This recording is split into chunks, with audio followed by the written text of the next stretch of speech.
Héctor Enrique Dávila Latorre. Bienvenido a librosperuanos.com. Muchísimas gracias. Felicitaciones por la publicación de esta novela, El crepúsculo de los sapos, publicado por La Catedral. Y es en una edición bilingüe, conocido como una diagramación que se llama diagramación doble. Así es, así es. ¿Cómo así se animó a hacer la versión en quechua?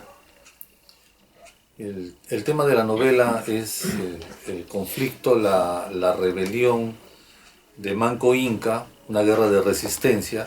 En ese momento de los hechos que se relatan en la novela, hubieron dos idiomas, ¿no? Cada grupo tenía su idioma y ya habíamos tenido pues la edición en castellano y faltaba una edición en quechua que era el idioma de los otros protagonistas de esta historia. Claro.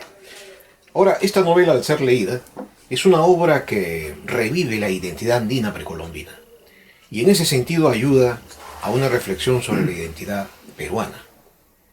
Es una contribución en pleno bicentenario en ese sentido. ¿Usted lo previó de este modo? No, de ninguna manera. Yo empecé a tener la idea de desarrollar el personaje muy joven, a los 16, 17 años. Yo ahora tengo 56. Ante ciertas dudas de la historia que nos presentaban, que muy rápido, ¿no? Llegaron los españoles, lo tomaron a Atahualpa y se acabó. Y ya estábamos en la otra etapa del virreinato. Pero se había dado una guerra de resistencia que duró cerca de 40 años hasta los últimos incas de Vilcabamba y no se había desarrollado. Entonces empecé a leer a los cronistas y sobre todo el autor Juan José Vega lo había desarrollado en esas ediciones de Populibros chiquitas. Muy resumido pero muy explicativo, ¿no? Cómo se había logrado este enfrentamiento de Manco Inca y estaba la historia entre líneas del personaje principal de nuestra novela del Vilagumo, el sacerdote. Sí, efectivamente. Hay dos personajes principales en la novela. Sobre todo el Vilahumo y un personaje que es impersonal. Me refiero al vaticinio de la caída del imperio. Usted empieza en el año 1507, en el primer capítulo. Y eso nos hace remontar, pues, a cuando Huayna Cápac revela al imperio el vaticinio. Era una profecía que se mantenía oculta por varios incas, se mantenía en secreto. Sí, y hay un parangón pues con México. También tenían esa profecía de que en algún momento iban a venir personas de otro tipo, otro color de piel, con barba, que no tenían los pobladores originarios, y que en ese momento iba a ser el final de los días para ellos, ¿no? Tanto en México como en Perú, en Tahuantinsuyo, ¿no? No existía Perú. Y había cierto temor. No se explican esas teorías, pues tal vez en algún momento hubieron gente blanca antes, ¿no? Noruegos, de dónde habrán venido, pero siempre estaba esa idea, ¿no? Que en algún momento iban a volver y ese era el final de los días. Claro. Ahora, me imagino que es parte de su imaginación novelística convertir al Vilahumo en el personaje central. No tanto, sí es un personaje histórico. Recordemos, Manco Inca, cuando lidera esta guerra de resistencia, era muy joven. Aproximadamente entre 16 y 18 años. Entonces no tendría la ascendencia suficiente para mandar guerreros, hombres de 30 años, que sí habían crecido y vivido en batallas, ¿no? En ese tiempo los enfrentamientos eran con macanas, muy cerca y golpe a golpe, ¿no? Entonces un hombre que ha vivido eso difícilmente podría aceptar órdenes de un jovencito. Claro. En cambio el Vilagumo sí era un hombre mayor y que tenía mucha ascendencia por el tema de la religión. Claro, y además usted presenta al Vilahumo como el verdadero estratega de la resistencia andina. Sí, por el mismo tema, ¿no? La inexperiencia, la juventud de Manco Inca no le hubiera permitido dirigir nada de esto. Cápac Huayna, viento suave. Capyaguaira. ¿Cómo? Capyaguaira. Capyaguaira. Sí, viento suave. Eso sí es literatura, ¿no? Claro, claro. Es el nombre original, supuestamente, del personaje literario. Claro, es un invento suyo. Sí, Sin embargo, es un invento suyo que tiene raíces andinas, ¿no? sí, en el quechua de ese lugar, de Cusco, los, el verdadero nombre del idioma era runasimi, ¿no? Runa es hombre y simi lengua, la lengua de los hombres, lo que hablaban los hombres. Era el idioma que imponían los incas en su ampliación a cada lugar que iban conquistando, porque en el momento del siglo XVI, cuando llegan los españoles, habían cerca de 100 naciones, cada una con sus propias características, su propia cultura y hasta su propia lengua. En cambio, los incas necesitaban lo que hicieron los romanos con el latín, Claro. ¿no? Un idioma que les sirviera como herramienta. Claro. Otro detalle que llama mucho la atención es el nombre de la novela, El crepúsculo de los sapos, que nos remonta y nos hace recordar el crepúsculo de los dioses de la ópera de Wagner y el crepúsculo de los ídolos de Federico Nietzsche. ¿Tuvo alguna influencia? Sí, el nombre original de la novela era No fue tu culpa, Capyaguaira, ¿no? Porque la novela dentro de otro escenario era el conflicto personal que tenía el Vilagumo de creer que todo estaba ocurriendo por su responsabilidad, ¿no? Sí. Los dioses han enviado este castigo porque yo, que soy el sacerdote, descreí, tuve un momento de duda de los dioses. Entonces ese título iba, pero conversando con un amigo, el doctor Peter Lerch, con quien escribimos el otro libro, La última muerte de Blas Valera, me dice, él es antropólogo, es alemán, antropólogo americanista. Entonces me dice, este concepto de culpa es un concepto cristiano que no podrían tener los incas porque todavía no había llegado esta idea del cristianismo. Entonces tu título está un poco desfasado en el tiempo. Sin embargo, había remordimiento de conciencia. Exacto, ¿no? Entonces teníamos que encontrarle otra palabra.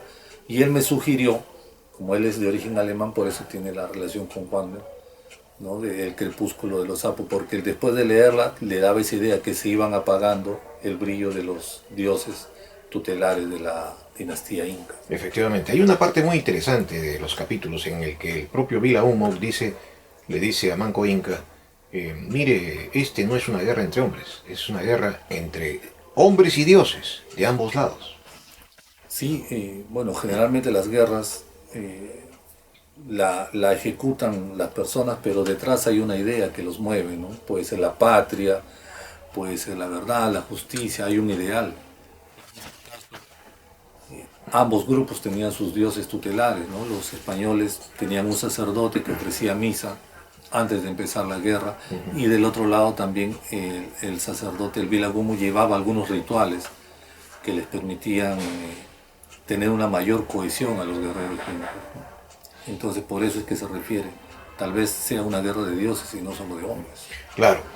Además, usted hace una descripción del Vilahumo como un personaje con poderes visionarios. Él también lee el futuro, lee las vísceras de las llamas y tiene poderes ritualísticos muy singulares que, por ejemplo, despiertan o lo endiosan a Cahuide. Lo vuelven bajo un ritual secreto según su imaginación, que es muy interesante porque este personaje Cahuide, pues, realmente es asombroso en la resistencia que ofreció en el Ollantaytambo, ¿verdad? Sí, su desarrollo en la batalla fue tan grande, su valor, su fuerza, que los españoles lo admiraron mucho y no querían que muriera, no querían matarlo, querían que se entregara vivo. Y por eso es que tratábamos ya en el plano literario de darle una diferencia sobre el común de los hombres, que la tuvo en la ejecución, ¿no? Y de alguna manera poética señalar que tuvo un acercamiento mayor hacia el dios Sol, el Inti, ¿no?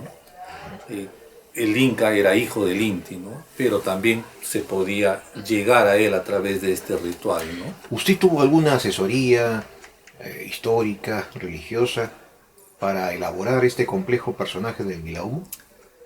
No, fue investigación personal, pero sí tuve que buscar entre líneas en todos los cronistas que tenía acceso.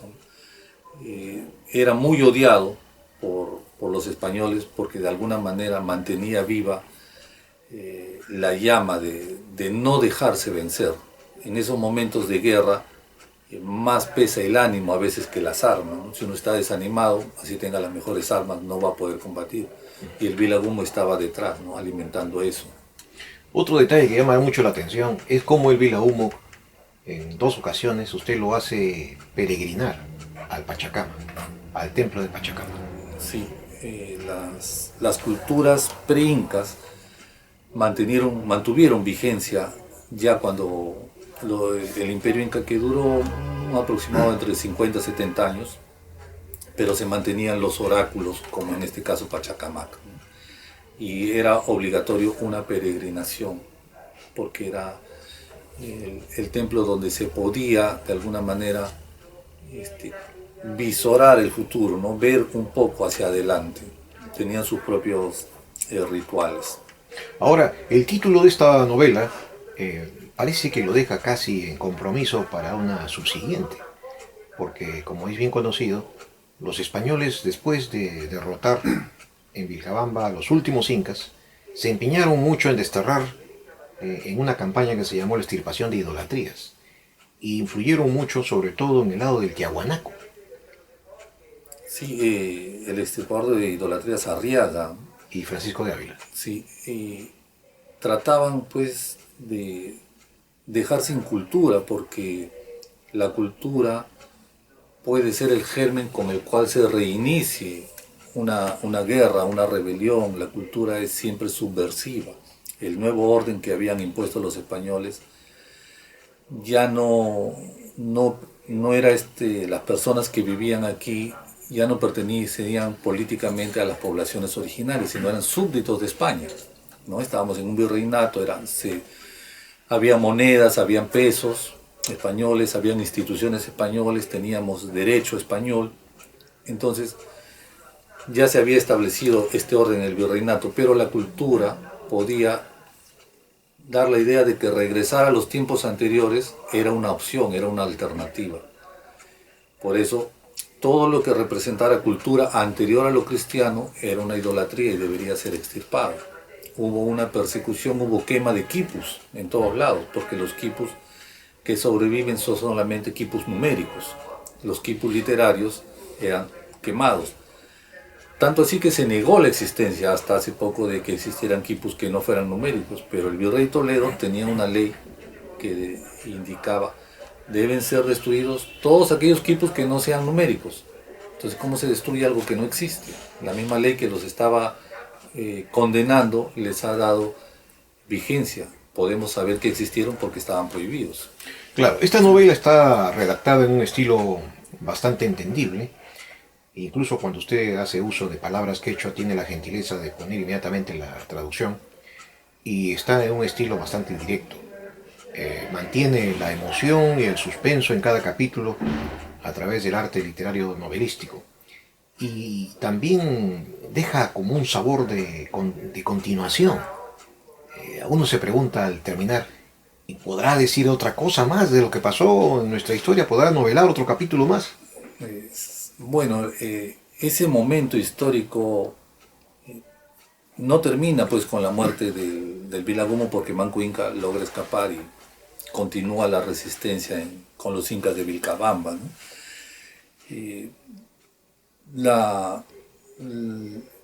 La segunda parte de este problema que se origina con la llegada de los españoles es el rompimiento de un orden establecido y se impone otro orden, pero no es totalmente europeo, sino mestizo. Culturalmente somos mestizos culturales y también lo somos genéticamente. Nadie puede decir yo soy descendiente de los incas directamente, ¿no? Muy pocos, porque los incas no se emparejaban así tan fácil, solamente se mantenían una élite.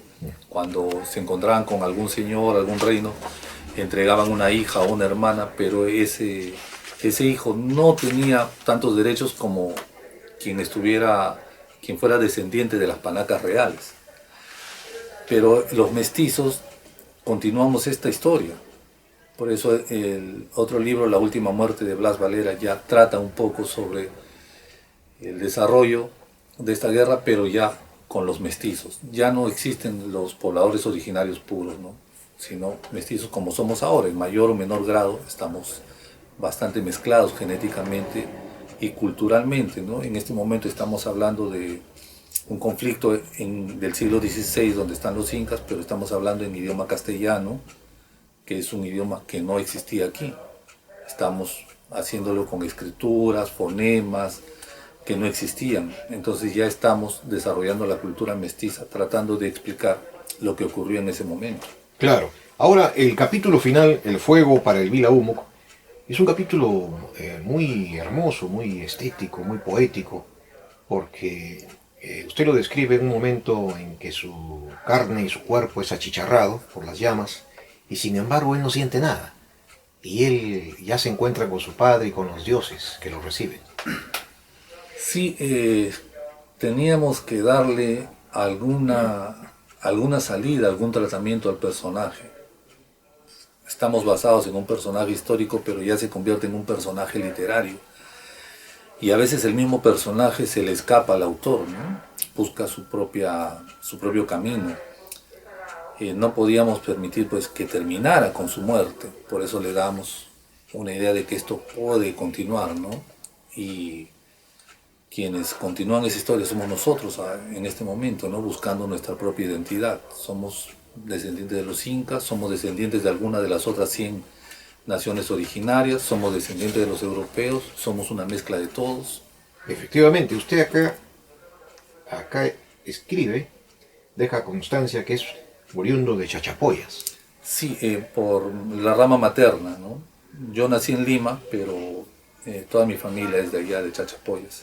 Y en uno de los capítulos finales hace participar a la etnia Chachapoya. Sí, los Chachapoya no estuvieron del lado de los incas.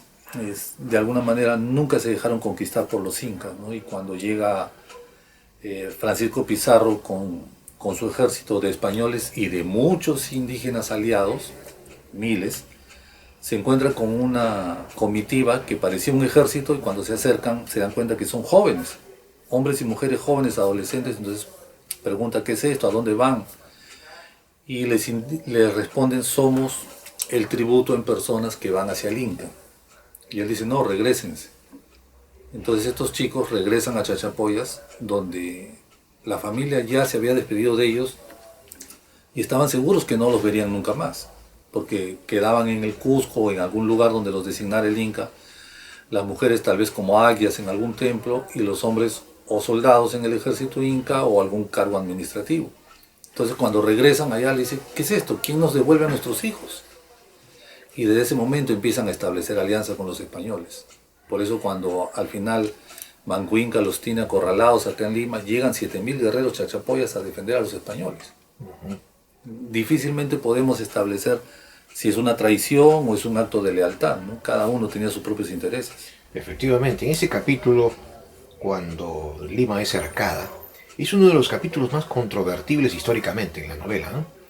No se sabe en realidad si fue por la lectura de un oráculo o si fue por cuestiones estratégicas militares por las que se retiraron de Lima. No queda muy bien claro. Las alianzas que tenía el ejército rebelde de Manco Inca con las diferentes naciones, ¿no? Huancas, ayamarcas, muchos prometieron presentarse y apoyarlo, pero al final decidieron esperar los resultados. Otros se pusieron en su contra porque evaluaban: ¿nos convendrá que gane el Inca? Habían naciones que habían estado muy sometidas, como los cañaris, ¿no? Habían estado reducidas a la condición de esclavos, los yanaconas. Los cañaris sabían que si ganaba el Inca iban a ser exterminados o, en el mejor de los casos, vivir siempre como esclavos. Entonces preferían batallar hasta la muerte al lado de los españoles o de quien se apareciera en contra del Inca. Claro. ¿En algún momento sus convicciones religiosas desempeñaron un papel importante en la redacción de la novela? No. me pego un poco más a buscar la filosofía de los personajes. ¿Cómo podríamos decir la religión de esta persona está correcta o equivocada? Antes de que llegara el cristianismo, la religión era algo más práctico, ¿no? La quilla, la luna, tenía unas estaciones y unos ciclos que tenían relación con el agro, porque este era en ese momento una sociedad agraria. Lo mismo ocurría con el sol, con el indio. En cambio, el cristianismo no tenía una relación tan pragmática, era más de fe, una cuestión de tenerlo dentro, de llevar adentro unas enseñanzas. Más invisible. Y al final, en los viracochas, el destino de esta religión, después de la caída de los Vilcabamba, no se distinguió del todo. Sufrió más bien lo que se llama un sincretismo. Sí, el proceso de sincretismo es una forma de sobrevivencia, ¿no? No puede sobrevivir la idea religiosa por completo, entonces se disfraza, se recorta, se esconde, pero es lo único que les podía quedar. Por ejemplo, la danza de las tijeras tal vez sea la forma en que se escondía un arte marcial, un arte militar, de guerra, de probar el valor, pero quedó como danza, ya no quedó como un desarrollo marcial, algo similar a la capoeira en Brasil, ¿no? Por eso es que los extirpadores de idolatrías, los sacerdotes ponían mucho énfasis en tener cuidado de que cualquier expresión cultural pudiera arraigar. Era necesario cortarla de raíz, no se podía permitir. Y a propósito de cortar de la raíz, debemos esperar pues las objeciones naturales de los adeptos incondicionales del Tahuantinsuyanos. Ellos van a decir, ¿de qué crepúsculo de los apus vamos a hablar? Todavía están vivos los apus. Les rendimos culto y homenaje. Quizá allí no se tome en cuenta el factor sincrético, ¿no? Sí, es que realmente viajar por la sierra, uno ve pues el ambiente y se siente la magia que todavía existe, ¿no? Sobre todo los que hemos nacido aquí tenemos una relación telúrica que nos permite percibir y aceptar esto, pero tenemos que entender también nuestra parte que no es tan originaria de acá, ¿no? Tenemos un elemento extranjero, lo cual nos hace mestizos, como estoy diciendo, y tenemos que aceptarnos como mestizos. Mientras sigamos pensando que somos descendientes de los incas o descendientes puros de esas poblaciones originarias, seguimos negando nuestra identidad, ¿no? Nuestros apellidos no son quechuas, ¿no? Ni de poblaciones originarias, en su mayoría son españoles, González, Ruiz, Dávila. No podemos cerrarnos a eso, ¿no? Y nuestra cultura es mestiza, nuestra identidad es mestiza, debemos aceptarnos. Vamos a esperar de su parte otra creación novelística que esté íntimamente enlazada con nuestra tradición y nuestra identidad peruana. Sí, estoy desarrollando una novela sobre Juan Santos Atahualpa. Él también es ya ambientada en el siglo XVIII. Genera un problema histórico también, una confrontación. Es supuestamente un descendiente de Huayna Cápac desde Quito, pero se presenta en la selva central y plantea una confrontación con el Estado virreinal. Y el ejército, quien va encargado de buscarlo, de detener su movimiento, es un ejército formado por soldados mestizos, descendientes de poblaciones andinas. Entonces es un enfrentamiento entre peruanos, como siempre lo ha sido acá. No está definido indios contra blancos o blancos contra indios, no, siempre estamos en este problema, ¿no? Los mismos peruanos contra los peruanos. Entonces estoy tratando de encontrar un poquito, aproximarnos hacia la verdad. Héctor Enrique Dávila Latorre, muy agradecidos por esta gentil entrevista. Gracias a usted. Y lo esperamos en su siguiente aporte intelectual. Muchísimas gracias. A usted al contrario.